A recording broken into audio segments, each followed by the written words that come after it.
राधे राधे दोस्तों, कैसे हो आप सब। आशा करती हूँ आप सब बहुत अच्छे हैं और मैं भी बहुत अच्छी हूँ। तो आज मैं आप लोगों को कार्तिक महात्म की प्रथम अध्याय की कथा सुनाती हूँ। जो लोग कार्तिक मास का स्नान करते हैं वो मेरे इस चैनल में आकर प्रत्येक दिन हर अध्याय की कथा 30 दिन सुन सकते हैं। आप लोग जो लोग इस वीडियो में नए हैं वो मेरे इस चैनल को लाइक करें, सब्सक्राइब करें, शेयर करें और आप लोग प्रत्येक दिन कार्तिक महात्म की कथा मेरे जूही चंदन मिश्रा ऑफिशियल में आकर सुन सकते हैं। जय श्री कृष्णा। चलिए प्रारंभ करते हैं। एक बार नैमिषारण्य तीर्थ में श्री सनक आदि 88,000 ऋषि अपने शिष्यों सहित धर्म चर्चा हेतु उपस्थित हुए। श्री वेद व्यास जी के परम शिष्य श्री सूत जी उसी समय अपनी शिष्य मंडली सहित वहां आ पहुँचे। ऋषि समूह ने सूत जी की वंदना की और उनको श्रेष्ठ आसन पर बैठाया। तब सैनक जी ने हाथ जोड़कर कहा, हे मुने, हम सब यहाँ धर्म चर्चा के लिए एकत्रित हुए हैं। आप कृपया करके हमें लोक के कल्याण हित कथा सुनाएं, जिससे कली काल में हमारे उद्धार हो सके। श्री सूत जी बोले, हे ऋषीश्वरों, आपके इस प्रश्न को सुनकर मैं अत्यंत प्रसन्न हूँ। समस्त मासों में श्रेष्ठ कार्तिक मास है। मैं आपके सम्मुख उस परम पुनीत कार्तिक मास के महात्म का वर्णन करता हूँ, सो आप लोग ध्यान देकर सुने। वृंदावन बिहारी आनंद कंद भगवान श्री कृष्ण के परम प्रिय इस कार्तिक मास के महात्म को जो सुनते अथवा सुनाते हैं वो दोनों ही अपने जन्मांतरों के पाप से मुक्त हो इस लोक में अनंत सुख पाते हैं और अंत में भगवान श्री हरि के वैकुंठ लोक में निवास करते हैं। श्री सूत जी बोले, नारद जी के भगवान के दर्शन करके चले जाने के पश्चात सत्यभामा जी भगवान श्री कृष्ण से बोली, हे नाथ, आपकी कृपा से मेरा जीवन सफल हो गया है। मेरे माता पिता धन्य हैं जिन्होंने मुझ जैसी सुंदर कन्या को जन्म दिया, जो आपको अपने 16 सहस्त्र रानियों में अति प्रिय हो सकी। आप जैसा पति पाकर मैं कृतार्थ हुई। आपने मेरा सदैव हित किया है। मेरी इच्छा पर ही आपने मुझे कल्प वृक्ष स्वर्ग लोक से लाकर दिया और मैंने अपनी इच्छा से कल्प वृक्ष आप जैसे आदि पुरुष सहित नारद मुनि को दान भी कर दिया। आपकी माया अनंत है। वही कल्प वृक्ष आज भी मेरे निवास स्थान पर लहलहाता रहता है और इस बात की मृत्यु लोक की कोई नारियां नहीं जानती है। हे नाथ, वास्तव में यदि आप मुझ पर स्नेह करते हैं तो कृपया मुझे मेरे प्रश्न का ठीक ठीक उत्तर देने की कृपा करें। मैं आपके इस अलौकिक प्रेम का रसा स्वादन सदैव करना चाहती हूँ कि मेरे यह प्रेम अनेकों कल्प तथा अस्थायी रहे और हे प्रभु कभी मुझे विमुख न हो।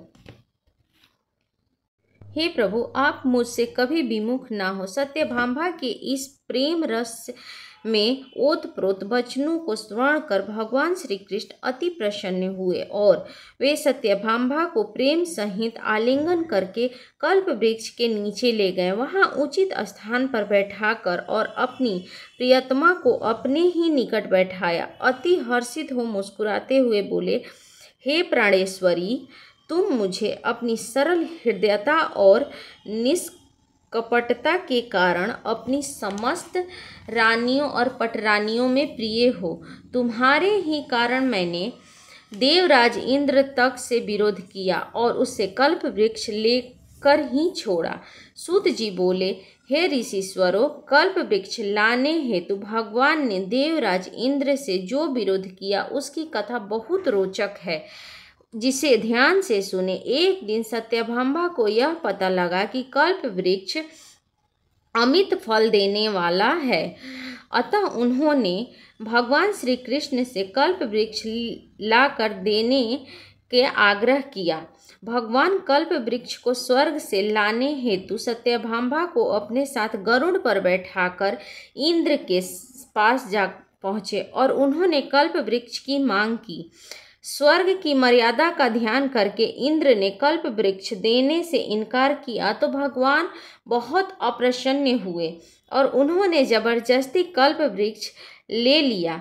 तब इंद्र ने अपने साथियों सहित बलपूर्वक भगवान कृष्ण को रोकने की चेष्टा की। निदान महाभयंकर युद्ध छिड़ गया। गरुड़ भी गोलोक में गौओं से युद्ध करने लगे। गरुड़ के प्रहार से गौओं के कान, पूंछ और रुधिर आदि जो गिरे वो मृत्यु लोक में गिरकर गौओं के कान से तंबाकू, पूंछ से गोभी और रुधिर से मेहंदी आदि के नाम से उत्पन्न हो प्रसिद्ध हुए। इस कारण मृत्यु लोक में यह परंपरा है कि इन तीन वस्तुओं का उपभोग करने वाला मोक्ष को प्राप्त नहीं कर पाता है। गौओं के प्रहार से गरुड़ भी आहत हुए। उसके 3 पंख कटकर पृथ्वी पर आ गिरे। उन पंखों से मृत्यु लोक में नीलकंठ, मोर और चक्रवाक पक्षी उत्पन्न हुए। अतः इन तीनों के दर्शन का फल गरुड़ जी के दर्शन के समान होता है।